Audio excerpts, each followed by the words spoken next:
how much money get credited in your bank account on month-on-month basis? Just a ballpark number if you could share. So my last job, when I was working, I would get around 8 lakh in my bank, and around 1.5 would go to my PF account. 1,60,000 gets credited every month, and tax gets deducted about 23,000. Okay. So for me, it's nearly 1.65. Basically, currently draw close to 60 lakhs per annum.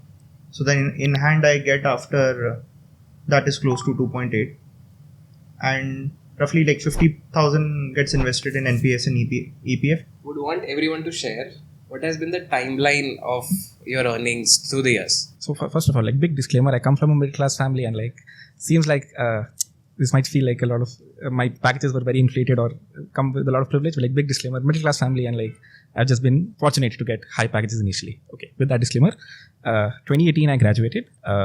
My first offer was right out of college. I joined Goldman here in Bangalore. The campus offer was 31 LPA. Then I just moved back home and I started freelancing. So I basically started from zero again. So 2020, 2021, I probably made close to a CR just doing freelancing. And then 2021 September is when I joined my company where I got the big offer. So there my offer was 200K US, which is around 1.6-ish in CR. And then there was some stock which is pretty much worthless at the moment. So I graduated in 2016, CTC of 10 lakh, went to Shop 101, joined at 12, I left Shop 101 at 26 lakhs. Then I went to White Hat Junior, 40 lakhs, left White Hat somewhere around 53 lakh CTC plus 18 lakh of retention bonus.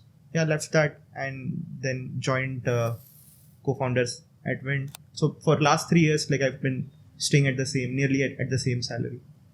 So I also graduated in 2018. Package that I was having at that point was 4 LPA. I came here in February 2021. I started drawing 6.6 LPA. So currently I'm drawing 24. Yeah, I started with 3.6 ka CTC only at 2014. And when I left, I think I was at 8.5 or so. And then got chance to work in with Wind only. Now working from 2 years at CTC, also. So, yeah, so opinion about paying tax. Paying tax. मतलब आपको क्या लगता है tax पे करके? So I have a very PR trade answer for this, which is it's good for the country, and I'm glad I've been able to contribute to it. If you ask me the same question at night when I'm drunk, I'll probably not reply with the same answer. But I know HNIs are leaving the country, and taxes are one of many reasons for that. I could sit here and argue that I'm fine with tax. It's such a high tax bracket for me. But we all know that it's not being utilized efficiently. So how much money every month gets deducted for the taxes if you have a number on top of your head? Yeah, I think yearly comp was 1.8. What should have hit would be 14 lakhs, but what would hit was 8. 1.5 would go to PF, which means 4.5 lakhs I was paying in taxes every month. Fall in 30% tax bracket, you pay cess also. So you end up actually paying 25 to 30% actual taxes in your salary, whatever you actually get in your bank account every month. That's just direct taxes. Yeah. Apart from this, you actually pay each and every single penny you spend in market. Right. Let's say you're just buying a single pen also or a bottle also. So my opinion is it should be little lenient about taxation or for the individual person. And if you see about this deductions also, you can claim it. It's still what we were used to claim it like 10 years back also. I see paying taxes as philanthropy or doing charity, right? That is my way of giving back, and I'm contributing to the government. And a lot of that money is going into social welfare and taking care of people. By just being an honest taxpayer, I am already contributing. If you add up direct and indirect taxes, most of us would end up paying 40-45% of our income into taxes. What goals do you invest for, and what is your portfolio allocation? I don't draw salary right now. When I used to, I never really looked at the bank. My mom takes care of it, which translates to it gets into very traditional sort of investment vehicles. So 50% of my portfolio is real estate, thanks to my mom, and then thanks to influencers everywhere, I realized that's probably not the best thing in the world. So then I go to the other extreme and very heavily invest in crypto. So 20-25% would probably be crypto, even in the bear, which means I invested much more. And then everything else is probably cash, maybe 5% gold. And that too not gold bonds, not even coins, it's jewelry my mom wears. because why invest in smart investment decisions? So it's like the worst. Take 10% impact when you buy, take 10% impact when you sell, because, well, we have to go to marriages and show off. And then another 5% in equity in India, maybe 1-2% in US equities. There are two goals which we can afford to allocate to right now with the current cash flow we have. One is retirement corpus and second is child education. So the child goal is, as of now, it is practically sorted. For retirement, I think my large part of my monthly cash flow goes there. So roughly 40% you can say goes over there. Another 30% I would say I have a lot of dependent. I take care of a lot of money need at home as well. Roughly 30% goes into sort of managing things in Bangalore, right? So I have this in my head that if I have 5 years of cash somewhere, I'll be very comfortable with whatever I'm doing. So I would want that comfort. Currently, I send about 50K to my mother, and that is more of an emergency fund as well, because I know she's not going to spend it. I also send 30%. Why didn't you clap? My spends are about 30 to 40K a month. I am very simple when it comes to expenses.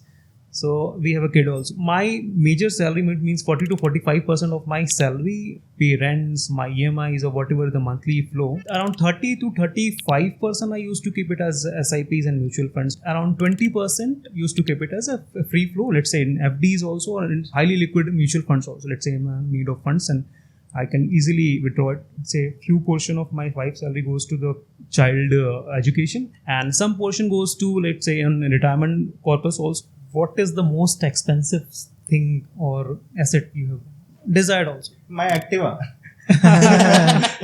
I have deliberated for a year, should I buy? I bought my car. This is the most expensive thing I have bought till now. So I bought a car about 6 months back. That is my biggest purchase. But Tata Punch. the other answer is the most desired purchase. So the most desired purchase that I remember is 5 years ago. I bought my Royal Enfield Classic 350. That came from my first earnings ever. So other than the assets, like real estate or gold or NFTs, crypto, biggest purchase would probably be a car for me as well. We bought a Honda Amaze, again not for me, my mom, I don't drive, I can't drive. That's the biggest liability purchase. Assets, there's house. I recently bought a very expensive NFT, like $15,000 or something like that. My mom likes to buy gold every month or few months. That's at least 1-2 lakhs. Okay, I was just curious. So you said that you have a decent amount of cash flow every month, right? So if you could give us an idea of how exactly that gets split. Unfortunately for me, it's like money keeps getting stacked, and then at some point we're like, it's too much cash to keep, so we put it in a house, or we put it in a house. So that's pretty much what happens. Okay, we do small purchases like gold ho gaya mummy ke liye, you know, if my mom allows, I can buy some equities. But overall, I've never seen like, month mein aaya to you know, do an SIP or something like that. And unfortunately, I've not been of that mindset. I should probably change that. But it usually stacks up and then usually goes into real estate at some point. So how many real estate purchases have you made so far? Not many, 3 all in all, I think. And where are those? 3 is many. Actually, yeah. Where exactly are these placed? It's all in Mohali. It's all in Mohali. मेरी mom ने आधा मोहाली खरीद लिया पिछले. Mummy को बहुत शौक है. मम्मी को शौक है But वही. that's land, right? No.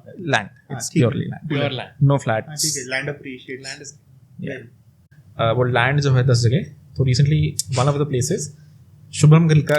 Yeah, he's a famous good. He's a good cricketer. So his house is right there. And उसने 1000 गज का बनाया. हमारा 500 का है. Okay. तो मुझे है कि वैसा घर बनाना है. अरे. So, but that's not ईंटें जो लगेंगी that doesn't grow. तो मुझे अब है कि जैसा उसका घर बन गया ऑलमोस्ट और वहीं पे है, तो उसके सामने लेने 2 प्लॉट, सेम वैसा खड़ा करना है. So Harkirat, what's your opinion on wealth creation via ESOPs versus salary?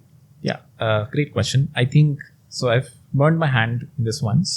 2022 bull run, companies were raising like crazy, so it felt like ESOPs are the right thing to go for, and so I did. So my last offer I was talking about, my major portion there was equity, but it went down to, it's definitely below my strike price, the current fair market value of that company. So it's basically down to 0 for me.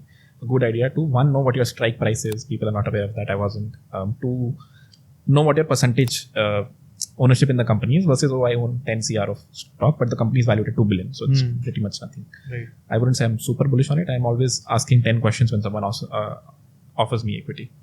I agree with what Kirat said, right? It depends a lot on market. When I joined Wind, 2021 was when bull market was happening. I wanted to maximize my ESOPs. Now I have a considerable amount, which I think if a 10x outcome comes out of Wind Wealth, then I'll be in a decent position as far as the ESOP outcome is concerned. But now in the bear market right now, I'm thinking about it. Okay, the outcome can be 7 to 10 years away. Yeah. That is the amount of time I actually need to wait. I've also taken care of my finances apart from this. That I'll not be very. Your fundamentals will be. Fundamentals are okay. I think I'm personally very bullish on ESOPs. Like a simple thing is there are two things which you can spend, right? You can spend time and you can spend money, right? Through either of those, you can buy equity. So when you spend time in a company, you purchase equity of the company. When you spend money in the market, you purchase equity from the market. So either of the two you have to spend to get equity, right? And it's not possible to create decent wealth without investing in equity. I'll tell you why this hit me. So my last offer was almost 300k annual equity. Yeah. And the problem was strike price was at 100k. I would have had to pay 100k to buy it. Yeah. At the time of not at the time. I had only 1 month of expiry after I leave. Okay. Sorry, 3 only months. 3 months. Yeah. After I resigned, I came to know this. So I had 3 months to pay them 100k to buy it off. And did you? No. It's like the company wasn't valued at that much. It's change after getting married versus changes after having a kid. Our financial decision moves towards his education, and our investment goals also just moved up for this education and marriage. So starting with the pregnancy expenses, it would be happening 3-4 lakhs if you're in a good metro city, and post the birth, you can, if you just quantify the amount, maybe if you're, let's say you're earning 2 lakh a month, I don't think it should be more than 5 or 8% in totality in kind of major change basically comes after schooling starts. Actually, yes. Yeah. Okay. So you, Harkirat, I was more curious to know, like, how much do you really earn from your YouTube channel? So I made $500 last month. So it's not a lot. It's like on an average basis, you are saying. Probably, but I don't monetize my channel. This comes from very old videos. I don't put any more ads on my channel. Even if I monetize it completely, it will be probably $2,000 a month at max. Okay. So I don't see too much upside. Okay. This is not a light question, but I think it's a important question. Biggest insecurity in life right now? Being with the right person and enjoying genuinely what I do. He's looking for love.